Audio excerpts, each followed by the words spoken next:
Ses 20 ans, on était 64 pour fêter ses 20 ans. Il m'a dit, je voudrais qu'on fête mes 20 ans. On a fait une grande fête pour lui. Et puis, l'avant-veille de ses 22 ans, alors qu'il était en opération. Mais déjà, si vous voulez, vous avez vu, là, il avait plus de cheveux, là.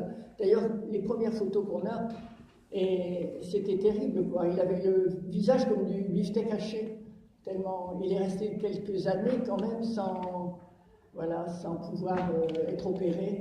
Et c'est Terre des Hommes qu'il a fait venir en France. Et puis nous avons accepté donc d'être sa famille d'accueil. Et puis, bon, c'était difficile. Quand il est venu, c'était un enfant merveilleux. Il avait 8 ans et au départ, il m'appelait Marie. Il ne m'appelait pas maman, il m'appelait Marie. J'ai jamais dit tu dois m'appeler maman ou quoi que ce soit. Il m'appelait Marie. Oh Marie, un jour, j'étais en train de repasser, il me dit oh Marie, je suis amoureux. Oh, j'ai dit Gaston, c'est extraordinaire. C'est la plus belle chose que tu pouvais m'annoncer aujourd'hui. Je dis, qui t'es amoureux, Gaston? Eh bien, de toi, Marie.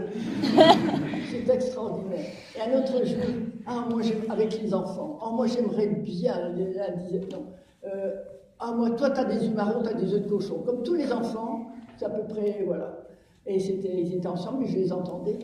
Et j'entends Gaston qui dit, oh, moi, j'aimerais bien avoir les yeux bleus. Je dis, Gaston, t'es un coquin parce que les yeux bleus, c'est des yeux d'amoureux. Il m'a dit, bah oui, Marie, j'aime les femmes. Il avait 8 ans. C'était un enfant qui avait plein d'humour. Il était vraiment extraordinaire. Et c'est vrai que 2 personnes sont tombées dans les pommes en le voyant. 2 femmes. Oui. Donc c'était pas facile pour lui de vivre tous les jours. Tant qu'il était tout petit, il a toujours fait face. Et quand les personnes sont tombées dans les pommes, il riait comme tout. Mais c'était Gaston, c'était simplicité. Et puis en grandissant, eh bien, c'est difficile de faire face parfois. Alors, je vais vous parler du premier enfant. Et je disais, vous voyez, pour tuer, parce que finalement, c'est la langue qui l'a tué. Hein, tu n'auras pas de travail parce que tu es noir, tu n'auras pas de travail parce que tu es handicapé. Et c'est ça. On ne se rend pas compte qu'il ne faut pas toujours une arme pour tuer. C'est une grande arme, la langue. C'est terrible, mais c'est comme ça qu'il est mort. Voilà. Donc, je vais vous parler du premier qu'on a eu chez nous, c'est Ricardo. Ricardo est de père italien, mais comme il était dans la Légion, il était français. Et au Vietnam, il avait fait la guerre du Vietnam, au Vietnam, on ne voulait plus de reste de français. Donc les enfants issus de pères français étaient rapatriés en France. Donc nous, c'était au départ, on a mis au monde une fille qui s'appelle Marie-Laurence. Après, j'ai fait une fausse couche, mais avant Marie-Laurence, j'avais déjà fait une fausse couche. Après, il y a eu un petit garçon qui est mort le lendemain de la naissance. Et après, quand j'ai refait une fausse couche, eh bien, on a dit, ici, on va arrêter. Et puis, il y a sur Terre plein d'enfants qui n'ont pas de parents et plein de parents qui ont envie d'enfants. Alors, comme on avait envie des enfants, on n'avait pas fixé un nombre au départ. Donc, on a demandé les 2 premiers. Et les 2 premiers, il y avait les 3 premiers. Il y avait Ricardo, il y a Virginie qui vient de Corée et Hélène qui vient de l'Inde. Donc, Ricardo est arrivé en premier. Et moi, j'avais envie d'avoir un tout petit encore parce que j'avais mis une fille seulement au monde et j'avais encore envie de bercer, j'avais envie de pouponner. On nous proposait un garçon de 13 ans. Donc, on a dit oui. Et Ricardo, il a vécu 8 années avec nous. Et puis, avant de partir au service militaire, vous savez, Ricardo, la musique pop toute la journée. Il a arrêté l'école en première, il n'a pas voulu aller plus loin. Bon, après, il a trouvé du travail, il était très courageux. Et puis, au moment de partir au service militaire, il dit, bien voilà, moi je veux te parler. Bon, je dis, allez, vas-y. Et pendant 8 ans, je me suis demandé ce qu'on avait bien pu lui apporter. Mais voilà, on ne sait pas, parce qu'il ne parlait pas beaucoup. Et puis, un jour, il dit, ben voilà, ça fait 8 ans que je suis ici, bien le bonheur, je sais ce que c'est. Je sais que le bonheur, c'est l'amour, et je sais que l'amour, je l'ai en moi. J'ai toujours été là, assis comme un con, sans jamais vraiment parler, mais j'ai toujours écouté ce que tu disais. Voilà, et puis il est parti. Maintenant, il est à Marseille, et il a connu une fille, et avec qui il a eu 2 enfants. Voilà, maintenant, il est grand-père. Il a plus de 60 ans. Voilà, le premier enfant qu'on a accueilli. Après, Virginie est arrivée de Corée, un petit clown triste. Elle est arrivée à 2 ans et demi, mais elle avait presque pas de nez, c'était marrant. C'était un petit nez tout rouge, et c'était un petit clown triste. Et puis, ben, si vous saviez à quel point elle s'est épanouie. Elle est grand-mère maintenant. C'est drôle de parler comme ça. C'est vrai que c'est loin, c'est éloigné. Vous l'avez vu, Virginie, qui rit comme tout sur la photo. Et, bon, c'est une fille aussi formidable qui a rencontré le Seigneur. Il faudra d'ailleurs que je vous parle, parce que j'ai fait aussi cette rencontre merveilleuse avec le Seigneur. Vous voyez, je vais simplement témoigner de ce que j'ai vécu. C'est pour ça que je veux vous en parler, parce que Dieu fait véritablement partie de ma vie. Et c'est lui qui m'a aidé à vivre même toutes les épreuves, tout ce qu'on a vécu, et les moments de joie. Je ne pensais pas que sur Terre on pouvait être aussi heureuse. Je ne pensais pas, je ne savais pas. On ne m'avait jamais parlé d'une relation avec Dieu. Dieu pour moi, voilà, c'était celui qui habitait le ciel. Et je savais des prières, je savais Notre Père, Je vous salue Marie, que je récitais parfois. Et c'est toute la relation que j'avais avec Dieu. Et un jour, j'ai appris que je pouvais avoir une relation avec lui. Parce que avoir des enfants que j'aime et qui m'aiment, un mari qui m'aime, parce que ça fait 56 ans, le 9 juin qu'on est mariés, et on s'aime toujours, on est toujours amoureux l'un de l'autre. Et ce qui est extraordinaire, c'est que jamais on passe une journée sans se dire qu'on s'aime. Jamais. Alors, bon, il y a toujours cette relation merveilleuse entre nous. Et puis, donc un jour, un mari que j'aime et qui m'aime, des enfants qui m'aiment et que j'aime, et pourtant j'avais un vide en moi. Et je souffrais de ce vide. Vous savez, on n'est pas fait pour être vide. Et puis j'ai crié. Je sentais que j'allais me noyer. J'avais de l'eau jusque-là. Je sentais que j'avais de l'eau jusque-là. Je dis, mais j'ai noyé. Et puis j'ai crié vers Dieu. J'ai dit, au secours, viens me sauver. Et puis je ne savais même pas ce que je demandais. Je ne savais pas. Et un jour après que je connaissais, qui avait connu, j'avais 9 ans, c'est lui qui nous avait mariés, il dit, écoute, je fais partie d'un nouveau groupe de prière, si tu veux, tu peux m'accompagner. Donc il est venu me chercher chez moi, et puis on est allés ensemble à ce groupe de prière, et je me suis cachée. C'est-à-dire, je me suis mis derrière, je voulais voir sans être vue. Et j'ai pleuré. Je n'ai pas arrêté de pleurer. Je savais que je pleurais sur moi-même. Bon, c'est tout. Et je suis repartie en disant, non, je ne veux plus venir ici pour pleurer devant tout le monde. Il y avait bien une 50aine de personnes, pleuraient comme ça. Et puis, quand le groupe de prière, quand la prière s'est terminée, il y a des gens qui se sont approchés de moi. J'ai vu dans leurs yeux tant d'amour. Oh, j'ai dit, s'il se passe quelque chose, je reviendrai. Et je suis retournée. Et environ la 4e fois, c'était en 1974. Ça passe le temps. Donc, eh bien, j'ai ressenti, je vous assure, un feu en moi. Mais je vais être malade, j'ai de la température, j'ai de la fièvre, mais qu'est-ce que j'ai? Je ne savais pas. J'ai su après. Je suis rentrée comme ça dans le groupe de prière, je suis ressortie de l'autre côté. J'ai vraiment eu le feu. Et par la suite, j'ai pensé à Jean-Baptiste quand il baptise. Il baptise avec de l'eau et il dit, celui qui vient après moi est plus grand que moi. Lui vous baptisera de feu et d'esprit. Eh bien, je sais que ce jour-là, c'est ça que j'ai reçu. J'ai reçu l'Esprit Saint. Et ça a transformé ma vie. Si bien que mon mari ne comprenait rien, en me voyant, un jour, je le voyais, il avait l'air triste, mais j'ai dit, qu'est-ce que t'as? Qu'est-ce que t'as? Mais regarde-moi pour me parler. Il dit, je peux pas, tu rayonnes trop. Alors lui-même, je ne lui avais pas dit, mais lui-même s'est aperçu de ce que j'avais. Alors pendant quelques temps, je suis restée là-haut comme sur un petit nuage. Et je me souviens, mes enfants étaient rentrés de l'école, et ils rentraient tous les midis, on était nombreux à table, ils étaient tout petits, et puis, c'est en 74, ils étaient vraiment tout jeunes. Et il y a donc Michel qui me pose une question. Michel, c'est mon mari, il pose une question, puis je n'avais pas compris. Alors je lui dis, qu'est-ce que tu dis, Seigneur? Oh, qu'est-ce que j'avais dit, alors il ne comprenait rien. Et je voyais qu'il a tourné son nez. Et puis les enfants, ils disaient, rigolez de moi, maman, qu'est-ce que tu dis, Seigneur? Et riez de moi. Et j'ai dit au Seigneur, tu vois, Seigneur, eh bien, je ne veux pas me décoller.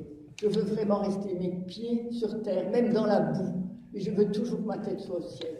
Et c'est vraiment ce qui s'est passé. Il m'a gardé la tête au ciel et les pieds sur la terre. Voilà. Et puis, c'est vrai que j'ai vécu avec lui des expériences extraordinaires. Et je continue de vous parler un petit peu des enfants. Vous êtes arrivé après Hélène. Hélène est là. Et Hélène, quand elle était petite, elle est arrivée à l'âge de 3 ans. Et quand elle était toute petite, elle a tellement des yeux noirs. Quand elle me regardait, j'avais l'impression qu'elle pourrait me tuer. Si c'est mes fusils, me tuer. Et je sentais qu'il y avait un mur entre nous. Je disais, c'est terrible ce mur. Seigneur, qu'est-ce que je dois faire pour faire tomber ce mur?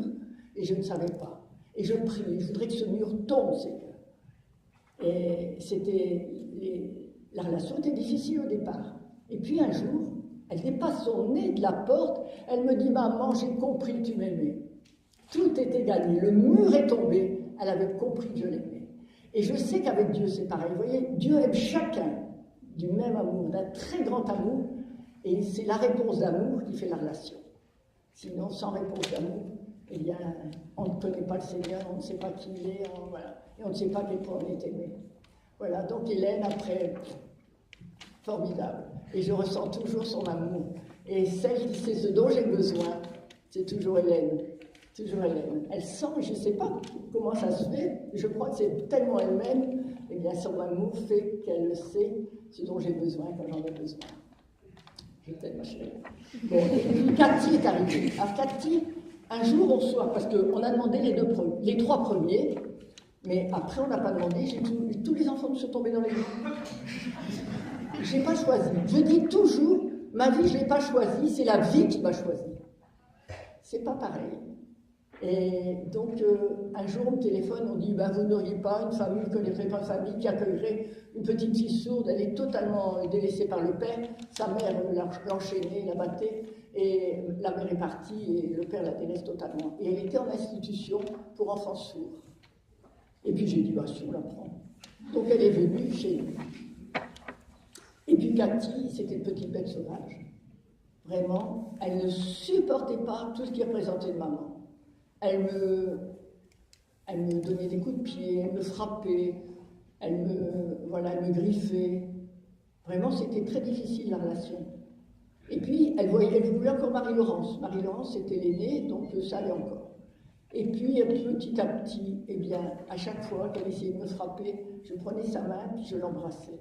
Et petit à petit, Cathy a changé. Vous voyez, elle était d'une violence au départ. Pourtant, j'ai senti tout de suite en elle cette de douceur. Cathy avait la douceur en elle. Et c'est la douceur qui a pris le dessus. Mais c'était difficile. Vous voyez, on fait partie d'une association, je faisais partie parce que maintenant beaucoup moins, quand même âgé, qui s'appelle Terre des Hommes. Et Terre des Hommes, souvent, nous ramenait des choses, soit des vêtements, soit on nous ramenait, là, souvent, on nous ramène un landau. Bon, moi, je suis en train de repasser, je mets le landau dans le salon et Cathy était là. Et puis, je suis en train de repasser, d'un seul coup, elle me fait signe qu'elle veut aller dans le landau. Alors, je l'ai prise et je l'ai mis dans le landau. Elle est venue à l'âge de 5 ans, hein, donc elle avait peut-être 6 ans à l'époque, je ne sais plus. Et puis, elle me montre qu'elle veut une couche. Alors, j'étais en train de repasser le thé, j'ai pris la thé et j'ai fait comme si je lui mettais une couche. Bon, ça va.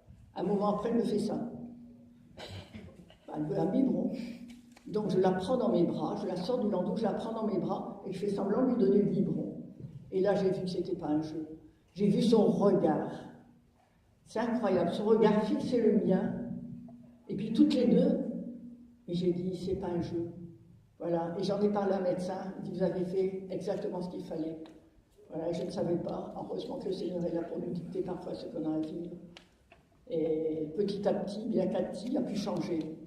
Vous voyez, même au départ, un jour, elle n'acceptait pas quand elle est arrivée, je fasse sa valise, que je lave son linge et que je le range dans une armoire. Il fallait le remettre dans la valise, parce qu'elle avait l'habitude d'aller chez un professeur, une fois c'était un autre, une fois c'était un autre, elle ne voulait absolument pas. Donc j'ai continué de mettre le linge que j'avais lavé dans la valise.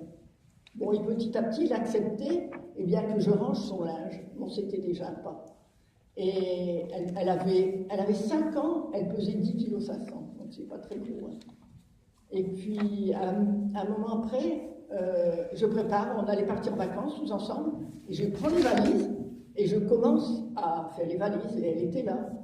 Et puis d'un seul coup, je la vois, elle était partie en dessous d'une table, elle était comme ça, cachée. Qu'est-ce qui arrive? Et puis j'ai compris qu'elle pensait qu'elle allait être de nouveau abandonnée. Donc je lui ai expliqué, mais j'ai dit c'est la famille, on part en vacances. Alors c'était fini, quoi. C'était fini, elle a pu accepter. Mais c'est drôle les réactions des enfants qui ont été si blessés en étant petits. Voilà l'histoire de Cathy un peu. Et puis après Cathy, j'ai marqué quand même. Hein. Donc Pierre Vincent. Alors un jour, à côté d'une amie, voilà, lui je connais dans Il est dans une crèche, pas de la DAS. Il y a un petit garçon, c'est près de Tours, Saint-Avertin. Un petit garçon qui n'a ni bras ni jambes. Enfin, il a des bras, il n'a pas d'avant-bras, il a le bras jusque-là. Et une jambe qui n'a pas du tout, même pas l'articulation. Et l'autre, il a une petite jambe déformée, vous avez dû le voir, Pierre Vincent. Alors, Pierre Vincent, c'est une histoire aussi incroyable. Donc, moi, ça me fait titre dans le cœur tout de suite. Bon, j'ai dit, j'ai bien envie de le prendre. Mais je ne suis pas seule. Alors, Michel, qui était cacaillé, rentre à la maison avec Marie-Laurence qui travaillait avec lui. Et d'un seul coup, il dit, c'est la question qu'il posait à chaque fois. Alors, quoi de neuf aujourd'hui? C'est toujours quelque chose de neuf à la maison. Alors, quoi de neuf? Alors, je lui ai dit, ben voilà, j'ai eu un tel, une telle qui m'a expliqué qu'il y avait un petit enfant qui n'avait pas de parents, qui était totalement laissé et dans une crèche de la DAS. Donc, il faudrait peut-être l'adopter comme ça. Marie-Laurence aussi dit, pourquoi on ne le prend pas chez nous? Alors, elle dit, mais tu te rends compte que ça va donner du travail à ta maman? Bon, je pense que je pourrais quand même faire face. Donc, c'est tout. Et puis, on a parlé ensemble, on a cheminé ensemble. Et un jour, on s'est dit ensemble, eh bien, voilà, on va le prendre. Donc, on est allé chercher Pierre Vincent, près de Tours. Et on l'a ramené à la maison. Mais déjà, ce qui est très drôle, c'est qu'on est arrivé, bon, il ne voulait pas voir, il connaissait, il y avait vu des femmes, même le médecin était femme, donc il y avait des femmes, il ne connaissait pas les hommes, on a dû mettre une blouse blanche pour ne pas lui faire peur, on a mis une blouse blanche, et puis après, on a dit, bah, écoutez, on peut venir le chercher, on ne dormait pas là, on peut venir le chercher demain, puis on va le promener, on va sortir avec lui. Et puis c'était la première fois aussi qu'il sortait, parce qu'il y avait un jardin, il était emmené parfois dans le jardin, mais il ne sortait jamais. Donc, eh bien voilà, on a sorti Pierre Vincent, et il y avait une puéricultrice qui était absente pendant 3 jours. Quand elle l'a vu, elle a dit, c'est plus le même enfant. Et puis on a amené Pierre Vincent à la maison. Alors il était attendu, vous ne pouvez pas vous imaginer à quel point il est attendu de tous. Et si vous lisez le livre de Frédéric, elle vous racontera comment il est arrivé. Bon, c'était super, alors il était vraiment extraordinaire. Il faisait les bêtises, il en a fait, mais il faisait faire surtout les bêtises à ses frères, à ses 2 frères. Ne pouvant pas trop en faire lui-même, il les faisait faire à ses frères. Mais allez, saute de l'arbre, allez, saute du mur, allez, saute maintenant. Et eux, tous les 2, ils sautaient. Voilà. Et puis Pierre Vincent, Michel lui avait fait une toute petite planche à roulettes. Alors on le mettait sur la planche à roulettes, et puis avec ses petits bras, il allait à une vitesse incroyable. Un jour, je le vois aller tellement vite, et je vois qu'il y a un fauteuil qui est là. Et puis il baisse la tête et passe en dessous du fauteuil. Voilà. Et puis Pierre Vincent, donc sportif au niveau, il a fait beaucoup de foot de fauteuil, et il aimait beaucoup. Maintenant, il a arrêté de dire, je suis trop vieux pour faire du foot. Alors il a arrêté. Le sportif au niveau, il continue quand même de faire du tir à la carabine. Et là, il va aller bientôt au championnat de France à Châteauroux pour tirer à 50 mètres. Vous l'avez vu là, comment il tire. Hein. Et il a déjà été plusieurs fois champion de France en 10 mètres et au moins une fois en 50 mètres. Voilà. Et il aime beaucoup tirer. C'est très bien pour lui. Mais c'est un enfant formidable. Et je vais vous raconter, parce qu'il aimait beaucoup, moi j'aimais parler de Dieu, et lui, qu'est-ce qu'il aimait? Je lui parle de Dieu. Alors, quand je vais vous raconter les histoires, il n'avait pas 4 ans. Un jour, il me dit, maman, raconte-moi une histoire de Dieu.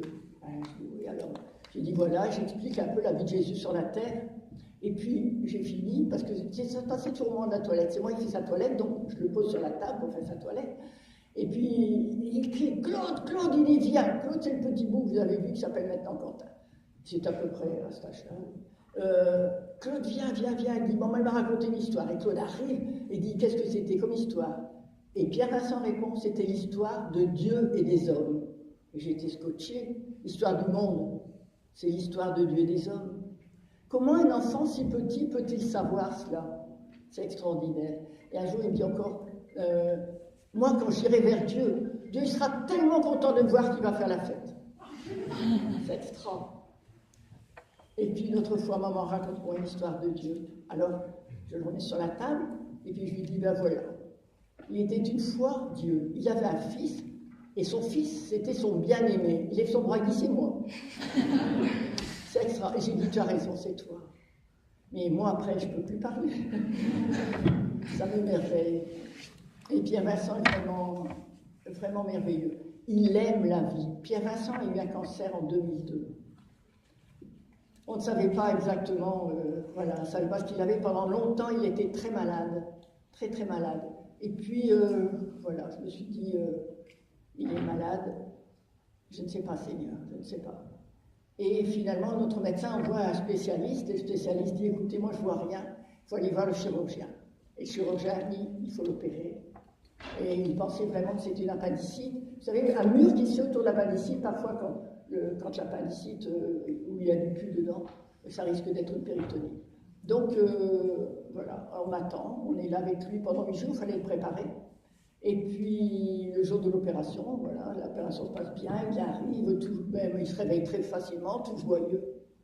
Et puis, le chirurgien passe. Mais moi, je me reposais, je passais toute la journée, toute la nuit, sauf 2 heures où mon mari venait me remplacer. Donc, j'allais me reposer chez moi. Quand je suis rentrée, j'ai dit, alors ça va? Il dit, écoute, je viens de voir le chirurgien, je lui ai demandé si ça allait, il ne m'a pas répondu. Donc, je l'ai suivi dans le couloir, je lui ai demandé alors. Le chirurgien a dit, écoutez, j'ai enlevé une tumeur énorme, énorme. Il dit, on va voir si on peut faire la chimio, on va voir ce qu'on peut faire. Bon, le jour même, le lendemain, j'avais appris qu'il avait un cancer, lui il a appris aussi, parce qu'un médecin est rentré, il a dit, alors il paraît qu'il y a un problème ici. Pierre Vincent dit, quel problème? Il dit, maman, quel problème? Et je lui annonce qu'il a un cancer. Et dans la journée même, il rencontre celui qui va faire la chimio. Et il explique comment va se passer la chimio. Et le soir, avant de s'endormir, Pierre Vincent dit, maman, j'ai des angoisses, j'ai peur. J'ai dit, écoute, tous les jours depuis 1 an, on récitait le matin et le soir 2 psaumes. Le psaume 23, le Seigneur est mon berger, je ne manquerai de rien. Et l'autre psaume, c'est je louerai le Seigneur en tout temps, le psaume 34. Sa louange sans cesse en ma bouche. Et on lisait tous les jours, mais j'ai dû reprendre le psaume. Et j'avais dit à Dieu avant, j'ai dit, voilà, Seigneur, j'aimerais bien encore vivre avec Pierre Vincent.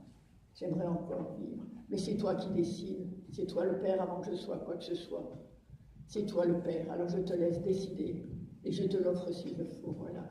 Il est à toi avant d'être à moi. C'est tout ce que j'ai dit.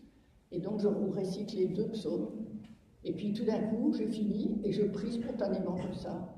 Et puis Pierre Vincent me dit seul comme, oh maman, je ressens une chaleur en moi. J'ai dit, t'as chaud? Non, il dit, c'est pas dans mon corps, c'est à l'intérieur. J'ai dit, ça alors. J'ai déjà entendu parler de guérison. Et souvent la guérison se passe quand il y a une chaleur dans la personne. J'ai dit, tiens, j'ai l'impression qu'il est guéri.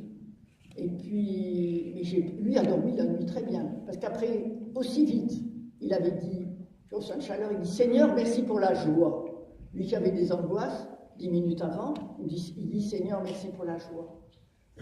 Donc, là-dessus, bien, je pense, moi je n'ai pas dormi la nuit, mais lui a bien dormi. Et moi je dis, Seigneur, je crois que tu as guéri Pierre Vincent. Et je ne savais pas, il faut confirmation. Je ne peux pas penser comme ça. Donc, on avait fait les facteurs du sang. Et les facteurs du sang, il y avait 3833. Il fallait que ce soit moins de 29. Donc, c'était énorme. Le médecin a dit, c'est énorme, il faut faire la chimio. J'ai dit, docteur, je vous demande encore 2 prises de sang. Alors, il m'a dit, vous me rendez compte, quand même, il faut commencer cette chimio. Mais bon, il dit, je veux bien vous commencer la première. La première, 1311. Ça baissait. Mais il dit, vous savez, on vient d'enlever une tumeur. Ça se peut bien que ça baisse, mais ça peut reflamber tout de suite. J'ai dit encore oui. Alors, la troisième, 515. Il dit, ça descend. Donc, on va attendre. Mais il dit, promettez-moi que si ça reflambe, vous allez tout de suite faire la chimio. J'ai dit, je vous le promets. La fois d'après, 29. La fois d'après, 2. Et la fois d'après, 1. Je sais que le Seigneur l'avait guéri. Donc, il était guéri vraiment divinement d'un cancer. C'est extraordinaire. Et Pierre Vincent dit souvent, parce qu'en même temps, il a reçu l'Esprit Saint. Et alors, je vous assure, Pierre Vincent se lève et dit, j'aime la vie. Tous les jours, cet enfant doit faire face, comme il est, tel qu'il est. Et les gens le regardent. Et je vois même parfois des enfants. Et je vois des enfants, un jour on passe à une école, enfin des classes qui passent, des enfants de 10 ans, et puis qui se moquent de lui, qui rient de lui. Alors ça me faisait mal. Et puis il me dit, maman, t'inquiète pas, ils ont été mal élevés. Les parents ne leur ont pas expliqué. Il dit, c'est vrai, il suffit d'expliquer. Parce que je me souviens très bien que Virginie allait avec Hélène et avec Cathy dans un centre social quand ils étaient en vacances. Et Bon, et puis un jour, Virginie, elle arrive à la maison, et puis elle dit, maman, elle dit, j'en peux plus, hein. Parce qu'elle dit, moi, qu'on me traite de chine-toc, elle dit, je m'en fous. Qu'on me traite d'Hélène de négresse, je m'en fous aussi, et elle aussi, mais qu'on dit que Cathy, elle est folle parce qu'elle est sourde, elle dit, j'en pouvais plus, j'ai foutu une baffe. Alors moi, je suis allée trouver les personnes, quoi, puis les éducateurs, et j'ai dit, vous voyez, il faut que vous expliquiez ce qui se passe et pourquoi elle crie, parce qu'il n'y a pas plus bruyant qu'un sourd. Elle est muette, mais parce qu'elle n'entend pas, donc elle ne peut pas, mais elle a de la voix, je vous assure, elle a de la voix. Donc elle criait, les enfants ne comprenaient pas, pour eux, les enfants, elle était folle. Mais il suffit qu'on explique. On a accueilli un jour Abdel Djebar, qui était un enfant venu d'Algérie, et à l'âge de 10 ans, il avait 10 ans. Donc il rampait, il était comme ça, il rampait, il ne savait pas marcher, parce que tout le bas ne marchait pas. Il avait des genoux énormes, hein, comme des pattes d'éléphant, c'était fou. Et puis, il est arrivé à la maison, moi je ne savais pas comment faire tellement, donc j'avais mis une couverture à terre, puis d'un seul coup je vois Abdel, on avait une maison qui avait beaucoup de portes, Abdel qui s'en va, qui monte les escaliers, il avait relevé les jambes, il monte les escaliers sur les bras, et il descend les escaliers de la même façon, à une vitesse incroyable. Oh, moi j'ai dit ça va, j'étais rassurée. Et Virginie lui dit, mais elle dit, qu'est-ce que tu as? Pourquoi tu es comme ça? Vous voyez, la question, les enfants posent la question. Eh bien, il suffit de leur répondre. Et je lui ai dit, tu sais, bon, j'ai expliqué qu'il avait eu la polio et puis qu'il était comme ça parce qu'il avait eu la polio. Et bon, il a fait. Puis après, aux éclats, ils couraient tous les deux dans la maison, passant par toutes les portes. Mais Virginie avait 3-4 ans, je ne sais plus exactement, mais c'est incroyable. Incroyable, les rires et les fous rires qu'ils avaient tous les deux. Bon, c'était bien. Et Marie-Laurence, donc, qui était l'aînée quand même, parfois elle allait promener. Alors, on avait un fauteuil pour mettre Abdel, donc on mettait Abdel dans le fauteuil, et puis Marie-Laurence poussait le fauteuil, mais Virginie, elle aussi, elle voulait aller dans le fauteuil. Donc, on écartait les jambes d'Abdel et on mettait Virginie là. Et Marie-Laurence se promenait dans les rues, avec beaucoup de gens m'en ont parlé après. Ils disent, c'est fantastique, on voit passer votre fille avec 2 autres enfants, voilà. Et je trouve que c'est beau, quoi. Il n'y a pas de... Je crois en l'amour, vraiment. Je crois que l'amour est la seule puissance qui soit, la plus grande puissance qui soit au monde, c'est la plus grande source d'énergie. Et quand on aime, on produit cette énergie. Et je trouve que c'est extraordinaire d'aimer. Vous voyez, je n'ai pas toujours, pour aimer, je n'ai pas toujours ressenti l'amour pour aimer. Mais j'ai toujours ressenti le bonheur et la joie d'aimer. Toujours. Et ce bonheur est pour tous ceux qui veulent véritablement aimer, qui décident d'aimer, parce qu'on doit décider aussi. Un jour, j'ai entendu en moi, aime, je m'occupe du reste. Ah, j'ai dit, si tu le dis, alors c'est que c'est vrai. Donc, j'ai véritablement, dans tout ce que je vis, j'ai essayé d'aimer. 44 ans après, j'essaye encore d'aimer. Je ne sais pas si je sais aimer, mais j'essaye. De tout mon cœur, j'essaye toujours d'aimer. Et je reçois cette joie et ce bonheur. C'est extraordinaire. C'est vraiment un très grand joie, un très grand bonheur que d'aimer. À chacun, vraiment, de vouloir le vivre. Et c'est la seule chose qui pourra changer le monde. La seule chose qui pourra tout changer. L'amour sauve le monde, Jésus l'a dit. Donc, je crois véritablement sa parole. Et j'essaye toujours d'aimer. J'ai toujours essayé d'entraîner mes enfants. Mais ce qui est extraordinaire, c'est que les enfants tous l'accueillent. Alors, quelquefois, on était à la maison, je vous assure, parce que j'ai un groupe de prière chez nous. Et vous voyez, on aime beaucoup louer. Mais je dis louer, et il y avait des personnes qui n'avaient pas de travail. Alors, louer en sachant que l'autre n'a rien pour manger, pour moi, c'était difficile. Et puis, j'ai dit, allez, on va faire quelque chose. Et puis, on a lancé l'idée de faire un repas. Et avec une assiette anglaise, et puis avec des frites. Et puis, au bout on n'avait pas beaucoup de monde, à peine. Oh, je dis, Seigneur, écoute un petit peu plus de monde. Quelque temps après, 130 personnes. Oh, j'ai stop! On va pouvoir les mettre à la maison. Il y a 130 personnes assises, à table. Mon mari a fait les frites pour 130 personnes. Et la veille, tout mon groupe de prière était venu. Et puis alors, on a eu des cavés d'or, Alors on avait mis des tréteaux avec des grandes planches. Et puis on passait l'assiette à 9. On passait 40 saucissons, une tranche de jambon. Et on a vraiment, tout était filmé après. Et le lendemain, écoutez, on a vécu des choses chez nous formidables. Formidables. Et la fête Dieu, on aimait fêter Dieu chez nous. C'était souvent mois de mai ou juin, c'était la fête du Saint-Sacrement. Et on aimait bien. Alors il y avait la procession, il y avait toujours des prêtres qui venaient célébrer. Et il y avait une procession. Et tous les enfants, ils ont dit, ah, si toutes les messes étaient comme ça, nous on aimerait bien aller à la messe. Parce qu'en même temps, ils avaient leur petit panier avec des pétales de rose, et Saint-Sacrement qui passait, parce qu'on a un grand jardin. Et Saint-Sacrement, ils ont jeté les pétales. Et quand il pleuvait, ben, c'était dans la maison. Et on passait, on jetait les pétales quand même. Voilà, on a vécu des moments merveilleux. Et quand je repense à tout ça, je dis, c'est pas possible tout ce que j'ai vécu. J'ai vécu beaucoup de choses en peu de temps. J'ai dû avoir quelques vies en midi. Voilà.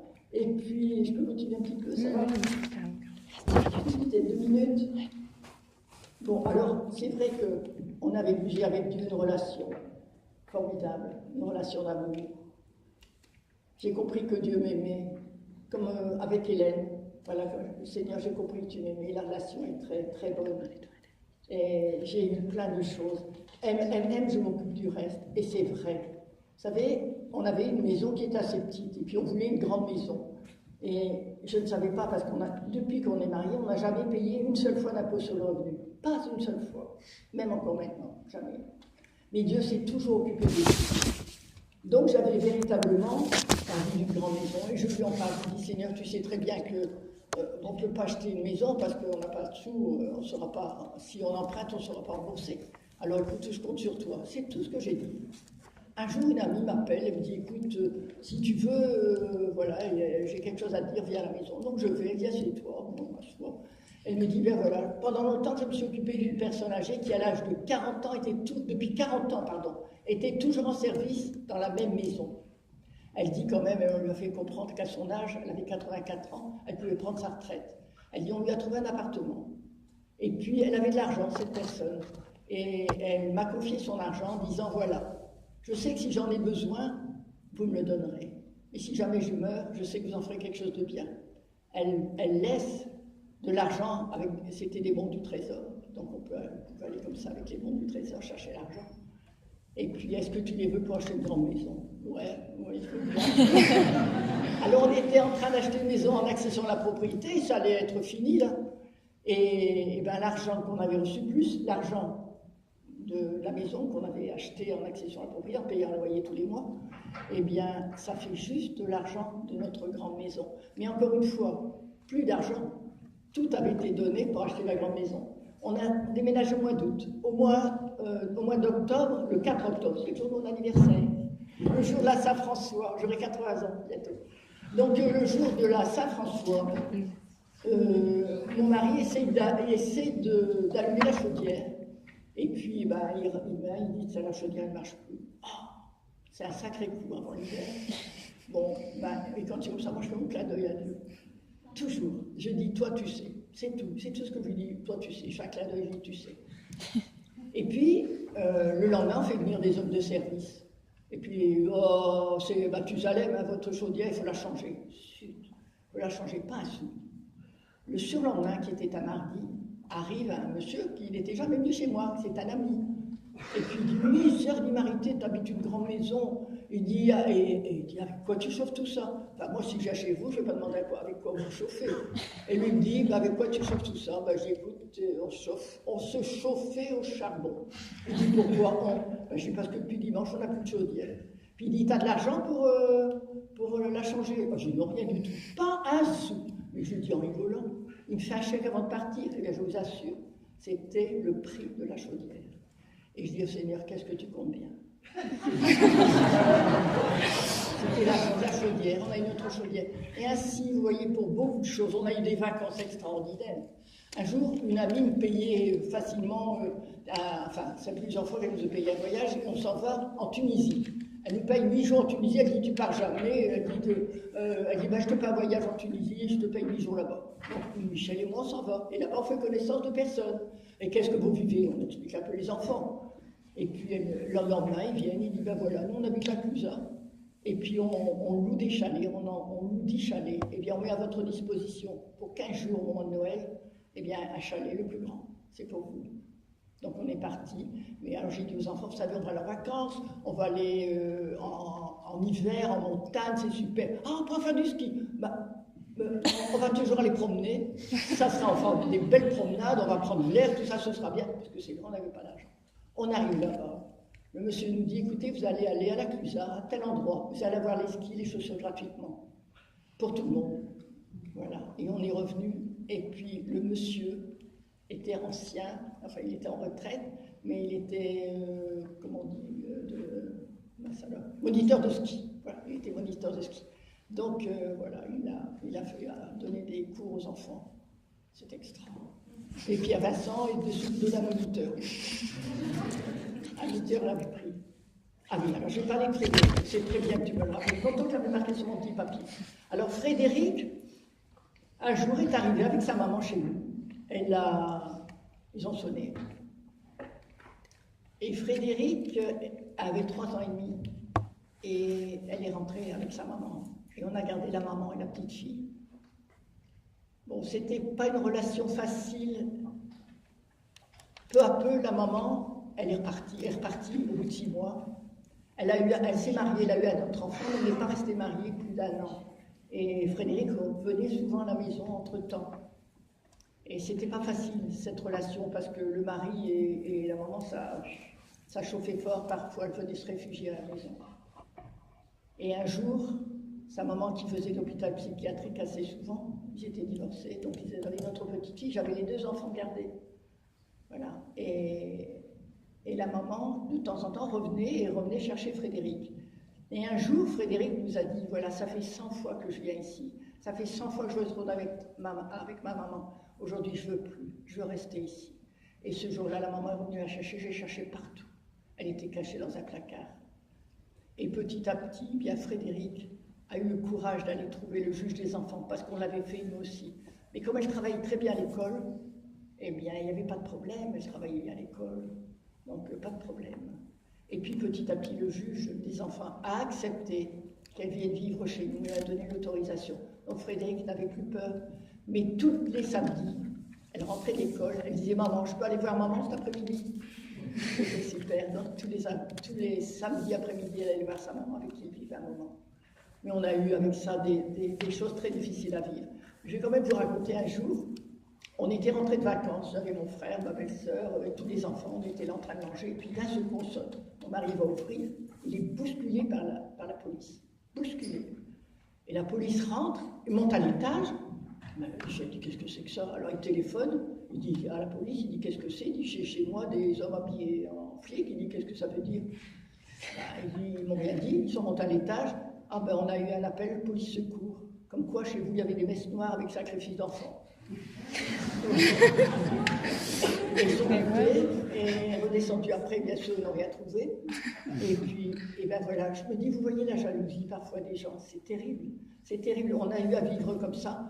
2 fois, des fiançailles qui se passent chez nous, les pompiers avec la grande échelle. Il y a le feu chez vous, on nous a signalé qu'il y avait le feu. Ben, il n'y avait pas le feu, regardez. Voilà, c'est très difficile, vous voyez. Il y a toujours des choses à vivre assez difficiles. Après, on en rit, c'est tout. Après, on en rit. Mais quelquefois, c'est pas facile à vivre. Hein. Bon, voilà. Vous voyez, moi, je pense véritablement qu'adulte, tout adulte qu'on soit, qu'on soit. C'est ça. Bon, eh bien, on a à redevenir des enfants. Moi, j'ai vu vivre. Jésus dit, si vous ne redevenez comme des petits-enfants, vous n'entrerez pas dans le royaume. Et j'ai vraiment compris ce que c'était en voyant vivre mes enfants. Mes tout petits enfants, extraordinaires. Une confiance incroyable. C'est maman qui l'a dit, c'est vrai. Si je pouvais leur raconter n'importe quel bobard, ben ils croyaient. Ils auraient cru. Vous voyez la responsabilité qu'on a de ne jamais mentir. Moi, j'ai toujours dit à mes enfants, vous savez, mes enfants, quand vous mentez, vous choisissez votre père. Il y a la vérité, Dieu c'est la vérité, et puis il y a le père du mensonge. Et ben, si vous mentez, vous choisissez votre père. Alors, s'il vous plaît, choisissez plutôt Dieu comme Père. Et... Qu'est-ce que je parlais? Bon, on a reçu aussi chez nous. Hein, alors après, il y a la confiance. Les enfants pardonnent tout de suite. Les petits pardonnent tout de suite. Je me souviens, les la balançoire. La surprise, il y en a qui oh non, je l'aime plus, c'est plus ma soeur. Oh, elle a été méchante avec moi, c'est place. Alors on pardonne tout de suite. Et puis l'insouciance. Il faut vraiment qu'on redevienne des enfants insouciants. Je vous assure, moi, je me rends compte à quel point, bien sûr, on a quand même des soucis dans la vie. À chaque fois, j'ai confiance à Dieu. Et vous avez vu, je faisais mon clin d'œil. Faites-lui votre clin d'œil. Seigneur, je ne sais pas moi-même me débrouiller. Sans moi, vous ne pouvez rien faire, il a dit. Et c'est vrai, je ne peux pas me débrouiller toute seule. Viens mon aide. Et il est toujours là. Il ne vous lâchera jamais. Bon, et puis, je me rends compte que ça va vite. Alors, il y a aussi un jour, eh bien, on nous téléphone. Vous faites partie d'Enfance et Vie. Eh bien, je voudrais, voilà, moi, je connais des Roms qui sont là, près du port de Lille, et puis qui vivent dans une voiture, ils sont 10. Alors, voilà, il faudrait que, qu'est-ce que vous faites, qu'est-ce que Terre des Hommes fait? Donc, on va voir, et puis effectivement, on trouve les 10 personnes, 8 enfants et un couple, vivant dans une voiture, sans argent, sans rien. Et on a dit, vous venez chez nous. Donc, on a accueilli 10 personnes pendant un mois et demi, vivant, on a vécu ensemble, mais on a laissé une maison de maître chez nous.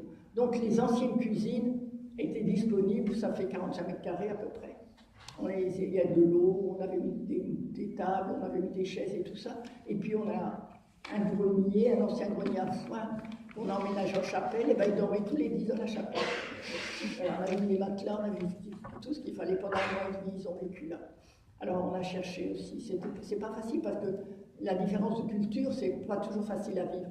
Mais c'est toujours merveilleux d'accepter d'être différent et d'accepter cette différence.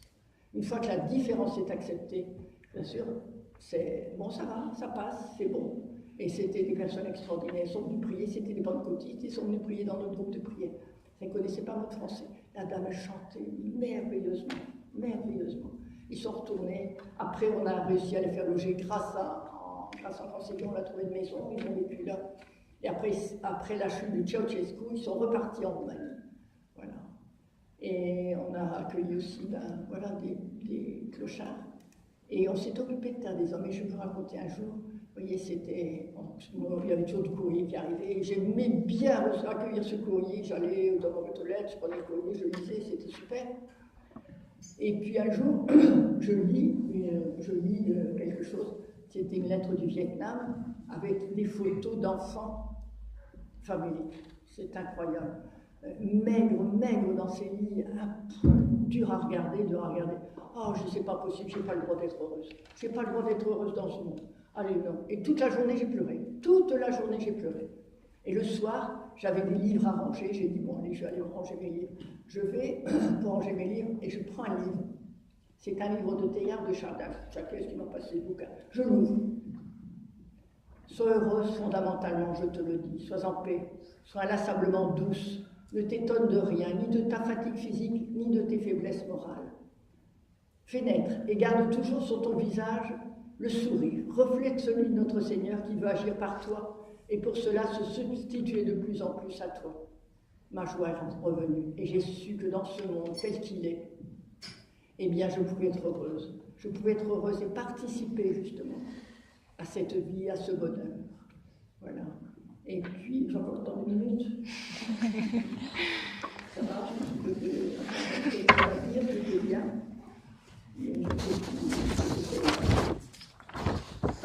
On a accueilli donc des gitans, on a une petite fille qui devait être opérée du cœur. Et c'est incroyable comment ça se passe. On fait partie d'Enfance et Vie. On voit des gitans qui passaient, c'est eux qui avaient passé mes 10 gitans qui devaient venir. Ils sont venus chez moi vivre un mois et demi. Et puis là, un jour, il vient chez moi et dit, voilà, vous n'auriez pas des vêtements et tout ça. On a accueilli un couple qui a une petite fille, et la petite fille risque de mourir si elle n'est pas opérée du cœur. Alors, les vêtements, on en avait, et puis ce qui est extraordinaire, c'est qu'ils ne savaient pas à qui s'adresser. Parce qu'en faisant partie d'Enfance et Vie, on accueillait des enfants qui avaient besoin d'Afrique, qui avaient besoin d'être opérés du cœur. Ils étaient dans une famille d'accueil, et ils restaient, bon, si vous voulez, à l'hôpital, les chirurgiens faisaient l'opération gratuitement, mais Terre des Hommes payait donc, quand ils restent à l'hôpital, ils payaient les journées. Et puis, mais moins possible. Donc, les familles d'accueil portaient les enfants, étaient près de l'enfant pendant qu'ils étaient opérés et tout ça, et 2 mois après, les enfants partaient guéris. Et Yonella est arrivée avec ses parents, et ben ils ont vécu chez nous pendant 2 mois. Et voilà, c'était une petite roumaine, mais une roumaine blanche, comme ils disent là-bas, c'était pas une gitane, c'était une roumaine blanche. Et le médecin avait dit il faut qu'elle s'opère à tout prix. Ils étaient passés dans un wagon plombé, et ils étaient passeurs, c'était comme ça qu'ils les faisaient venir en France. Les 2 petites filles d'Indochine. Comment ? Les 2 petites filles d'Indochine. Ouais, c'est les 2 petites filles d'Indochine. On m'avait raconté dans la voiture. Ah, les petites filles qu'on a accueillies, ben oui, un jour on reçoit un coup de fil et on nous demande si on ne connaît pas une famille qui peut accueillir 2 petites filles pendant que la maman va accoucher. Donc c'est moi qui suis allée les chercher, c'est là donc le temps, je ne me souviens plus. Les petites filles étaient dans l'urine jusque-là, et puis pleines de poux. Alors la première chose que j'ai fait, c'est donner un bain quand on est rentré à la maison. Et puis je vois sur la cuisse de la petite fille, je vois un trou. Et je dis c'est bizarre, je dis ça c'est vraiment drôle. Donc j'emmène chez le médecin, puis j'ai regardé, on dirait une boulot de cigarette. Oh, il dit non, il dit La petite fille, quand je parlais à l'aînée, si je faisais ça, elle faisait ça. Puis il manquait des dents, alors elle dit c'est mon papa qui a fait ça. Oh, je dis si c'est terrible quand même, il doit y avoir quelque chose. Et j'ai appris, et ben voilà, que le nourrisson rentrait à la maison, bien le papa était mis sa cigarette sur le menton de l'enfant. Comme il avait écrasé sa cigarette sur la cuisse de l'enfant. C'est moi qui avais raison. Voilà. Et après le père, on l'avait partir, et puis la maman était seule, ses enfants, mais c'était difficile. Difficile, ouais. Voilà. Et puis, je regarde encore. Alors si vous voulez voir Frédéric, vous pouvez toujours la voir sur Frédéric Bedos, le projetmagine.com. Vous verrez un petit peu tout ce qu'elle fait. Elle fait des choses magnifiques. Magnifiques. Elle était longtemps présentatrice à la télé. Et elle était sur France 2, W9, sur M6. Et puis elle fait des choses vraiment formidables. Elle a vraiment aussi reçu une rencontre avec l'Esprit Saint. C'est extraordinaire. Bon, il faut peut-être que j'arrête.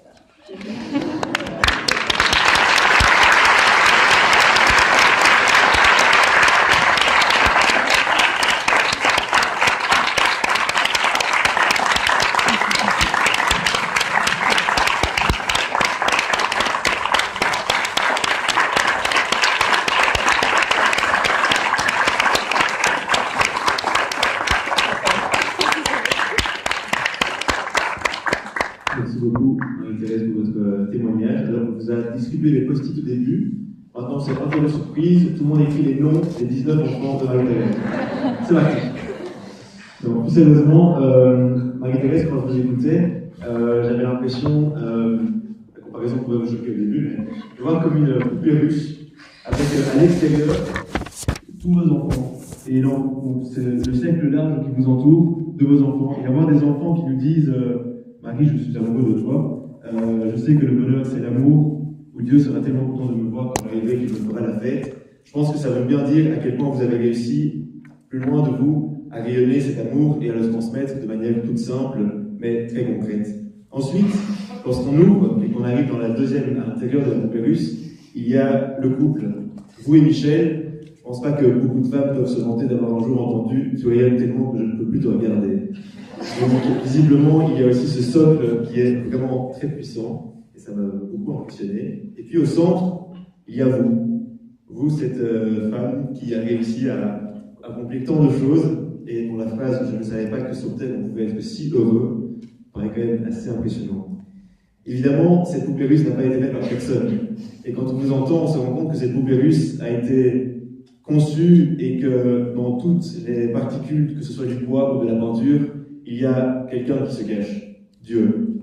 Et ce qui m'a beaucoup touché, c'est d'entendre le nombre de fois que dans ce que vous disiez ou ce que vos enfants disaient, le mot amour, aimer revient. On se rend compte que chez nous, on ne s'en rend pas toujours compte, mais que Dieu peut se mêler de la chaudière, du ski et même de l'impôt sur le revenu. Je pense que c'est important de s'en rendre compte. Et donc voilà, pour terminer, je voudrais reprendre votre phrase où on a montré qu'il est possible simplement de décider d'aimer, et qu'à partir de ce moment-là, il est possible d'avoir l'énergie que vous avez pour sauver le monde. Et donc, aime, aime, aime, je m'occupe du reste, signé Dieu.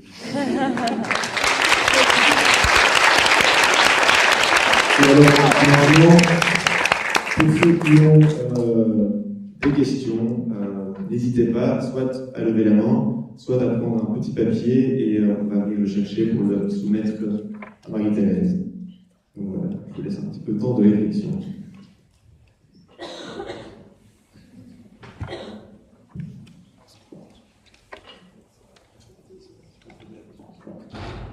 Moi j'ai une question. Comment vous avez fait pour savoir que vous aviez les épaules pour porter tout ce que vous devez porter? Parce qu'en fait, il y a beaucoup de gens qui sautent dans le vide comme vous avez fait et qui se pèsent les dents par les jambes. Et même avec les SPG, on voit quand même beaucoup d'exemples de gens qui. Enfin, comment savoir qu'on peut prendre le risque de sauter dans le vide et que ça n'arrive pas tout le temps? C'est vrai que j'ai jamais réfléchi. On ne s'est jamais demandé, même quand on voulait adopter un enfant, si on arriverait à subvenir à son besoin. Jamais. Non, jamais. Et puis tout s'est bien passé. Enfin, voilà. Ouais, on ne gagnait pas beaucoup d'argent. Ça, c'est certain. Mais.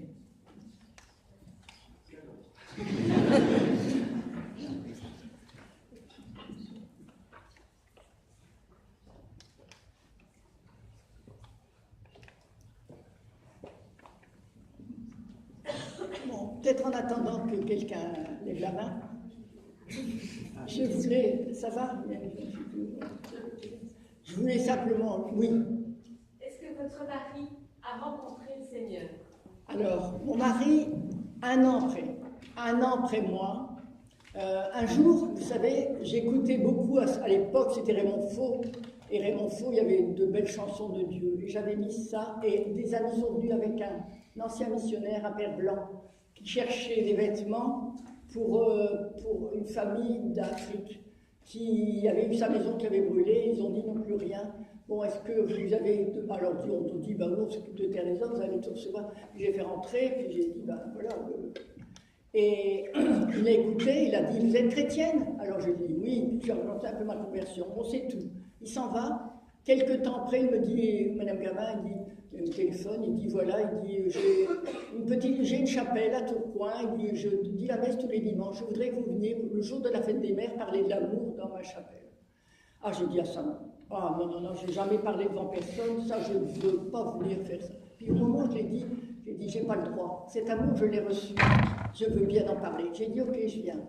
Et puis mon mari dit, bah, qu'est-ce que je fais? Je viens avec toi. Et j'ai écouté, c'est drôle, mais j'avais une certaine pudeur à parler de Dieu et à parler de l'amour devant mon mari. Donc j'ai dit, écoute, je ne sais pas. Et le jour de la fête des mères, j'ai dit, allez, on habille tout le monde, on y va. Donc on est partis tous ensemble. Mon mari restait avec le plus petit, qui était Quentin, il restait au fond. Et puis les autres sont venus là tout près. Et l'homélie, c'est moi qui l'ai faite. Voilà. Et puis j'ai donc parlé de l'amour. Et c'est tout. Voilà, le soir même, mon mari dit, je ne sais pas ce que j'ai dit, mais j'ai l'impression, j'ai pas bu, mais j'ai l'impression d'être sous. Oh, j'ai dit, ça c'est bien. Oh, ça c'était formidable. Les apôtres, quand ils ont reçu l'Esprit Saint, ils avaient cette impression d'avoir bu aussi. On aurait dit des hommes qui avaient bu. Oh, j'ai dit, c'est bien. Et le lendemain, alors, il avait beaucoup de difficultés avec la maman de Frédéric. Frédéric était donc parti avec sa maman, et il rencontre la maman dans la rue. Ben, il dit, écoute, pour la première fois, je vais te dire, j'ai pas eu envie de lui foutre une baffe, j'ai eu envie de l'embrasser. J'ai envie d'aimer le monde entier. Et là, j'ai su qu'il avait rencontré le Seigneur. J'ai dit, c'est tout à fait ça. Donc sa vie s'est transformée petit à petit. Mais il y a une chose, c'est qu'on a eu un petit garçon, le fils, donc Émeric, le fils de notre fille, la seule qu'on avait mis au monde, et il avait donc une myopathie, et mon mari ne comprenait pas. Il m'a dit, si Dieu était bon, eh bien je ne peux plus, il dit, parce que si Dieu était bon, ça ne se passerait pas. Et vous voyez, ça c'est quand on essaie de comprendre Dieu. Dieu, on ne peut pas le comprendre. Il faut qu'il nous donne la connaissance de lui. On ne peut pas, il ne faut pas essayer de le comprendre, on ne le comprendra jamais. Quand il se révèle et quand il nous dit quelque chose, alors on sait. Et voilà, mon mari, donc, mais ce qui est extraordinaire, c'est que même s'il n'a plus voulu, il n'a pas compris Dieu, il a dit non, c'est terminé, eh bien je sais que Dieu a continué son travail en lui. J'ai vu mon mari vraiment se transformer en amour. C'est formidable. Et je vous assure, on est vraiment ensemble, et on a de la chance encore de vieillir, j'espère, le plus longtemps possible ensemble. Voilà, et en s'aimant. Hein, moi, je suis peut-être plus amoureuse. Je ne dirais pas que j'aime plus mon mari que lorsque je l'ai épousé, mais je l'aime mieux. Je l'aime mieux, et lui aussi. Voilà. C'est beau, c'est bien. Voilà. Oui. C'est pas une question, c'est juste un immense merci, parce que je crois que vous avez très peu parlé de la transmission que vous avez véhiculée par rapport aux enfants, et vous avez très peu parlé de Frédéric. Oui. Mais en fait, c'est elle qui a propulsé ma nouvelle association. Et donc là, vraiment, un immense merci d'avoir même accueilli les petits Belges à travers le nord de la France, parce qu'avec ce projet Imagine, elle a contacté des Belges qui voulaient créer quelque chose. Et donc, c'est grâce à votre fille. Donc, vraiment, un immense merci. Ah, c'est bien, merci. Merci pour elle, je lui dirai. Merci. Voilà, et moi je voulais vous dire aussi, avant que quelqu'un ait encore envie d'y réfléchisse et qui a envie de lever la main, eh bien, vous voyez, à un moment, je me suis demandé ce que c'était l'évangélisation. J'ai compris que l'évangélisation, ça venait du cœur. C'est un débordement du cœur. Et moi, j'avais toujours envie de parler de Dieu. À tous ceux qui viennent à ma maison, Dieu sait s'il y a des gens qui sont passés, je leur parlais de Dieu. Et j'ai dit, Seigneur, mais je ne sais pas si j'ai le droit de parler de toi comme ça. Et le Seigneur m'a répondu, parce que Dieu répond. Hein. Alors, il a répondu, je te donne la permission de prononcer mon nom. Alors j'étais toute heureuse. Et puis d'un seul coup, je réfléchis. Je dis, ouais, mais j'ai peur d'embêter tous ceux à qui je parlerai de Dieu, si ça les ennuie, Seigneur. Et il dit, parle, n'aie pas peur. Parle, et je bénirai tous ceux qui ont la patience de t'écouter. Vous êtes tous bénis. Oui. À propos du monde associatif, parce que finalement, vous n'avez pas beaucoup parlé de ce que vous faisiez au sein de des hommes, mais surtout quel message vous donneriez aujourd'hui aux jeunes pour s'engager soit dans le monde associatif, dans un engagement comme les autres? Eh bien, aimez. Je vous assure, si vous commencez d'aimer, vous saurez votre voie. Mais commencez. Dieu nous montre pas toujours, tout de suite. Il nous dit, aime, je vais m'occuper du reste. Et moi, j'ai jamais pensé, quand on s'est marié, qu'on allait avoir autant d'enfants. Ça s'est fait comme ça. Et je crois que c'est ce que Dieu voulait pour nous. Bon, voilà, et c'est extraordinaire. Voilà. Et donc, si vous voulez, l'engagement, vous pouvez le prendre dans une association. Il y a des tas de choses à faire. Mais demandez à Dieu là où il veut vous envoyer. Et il le fera. Si vous avez vraiment envie de servir. Parce que finalement, Jésus est le premier à nous avoir montré le service. Il était serviteur. Et il nous demande de servir nos frères. Alors il y a des tas de choses dans lesquelles vous pouvez servir. Tout le monde n'est pas appelé à adopter des enfants. Tout le monde n'est pas appelé à s'occuper de terre des hommes. Mais il trouvera pour vous ce qu'il veut pour vous, et vous le dira. Il ne manque jamais de le dire, mais c'est vrai, faut écouter, il faut prier. Moi j'ai commencé à prier, je ne savais pas prier. Quand j'ai rencontré le Seigneur, je connaissais Notre Père, je vous salue Marie, je ne savais pas ce que c'était que prier. Et un jour, je suis en train de ranger du linge, donc je balance tout. Mon mari est parti au travail, mes enfants à l'école, je prends tout mon linge, je le mets à terre, je commence à prier, j'ouvre la machine à tambour, et là, j'entends moi, va prier. Je dis, tiens, qu'est-ce que c'est que ça? Va prier. J'ai dit, je vais d'abord mettre mon linge. Alors, non, laisse tout, va prier. Ouais, mais si je mets mon linge d'abord, je ferme ma machine, j'appuie le bouton, et pendant que je prie, ça va marcher. Non, laisse tout et va prier. J'ai tout laissé à terre. Et je suis partie, mais je ne savais pas comment prier. J'ai mis mes mains comme ça, je dis, écoute, je ne sais pas. Et puis je me suis rendu compte que Dieu apprenait à prier. Nous apprenait, c'est lui qui nous apprend à prier. Je ne savais pas quoi dire. Et bon, j'ai dit, écoute, voilà, j'ai prié. Et puis je suis redescendue, j'ai fait ma lessive, ma journée s'est très bien passée. Et le lendemain, c'est très drôle parce que j'y pensais plus, le lendemain, je vais avec ma clé pour ouvrir ma boîte aux lettres parce que, comme je vous disais, on a toujours beaucoup de courriers avec Terre des Hommes, on avait beaucoup de courriers. Donc au moment où je vais mettre ma clé dans la boîte aux lettres, on va prier. Tiens, ça commence. Alors voilà, j'ai dit, je vais d'abord ouvrir. Quand je rouvert, je le mets sur la table et je te promets, je ne l'ouvre pas. Non, laisse tout, va prier. J'ai laissé, je n'ai pas ouvert. Et je suis allée prier. Et ça s'est déjà passé. Mais tous les jours, je me suis rendu compte que c'était un appel à aller prier. Donc tous les jours, et j'aime ça, me retrouver avec mon Seigneur. J'aime vraiment bien. C'est formidable, quoi. Et je danse pour lui. Parce qu'un jour, il m'a dit, j'aimerais bien que tu danses pour moi. Alors j'ai dit, d'accord, je veux bien danser pour toi. Et je danse. J'aime beaucoup la louange, parce que la louange, c'est extraordinaire. Voilà. Et aussi la bénédiction.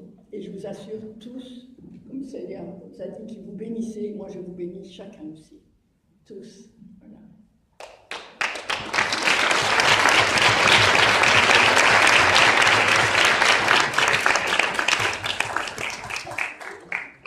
Voilà, si vous n'avez plus de questions, ça va?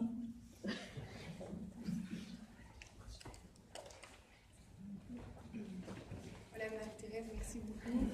Petit cadeau belge.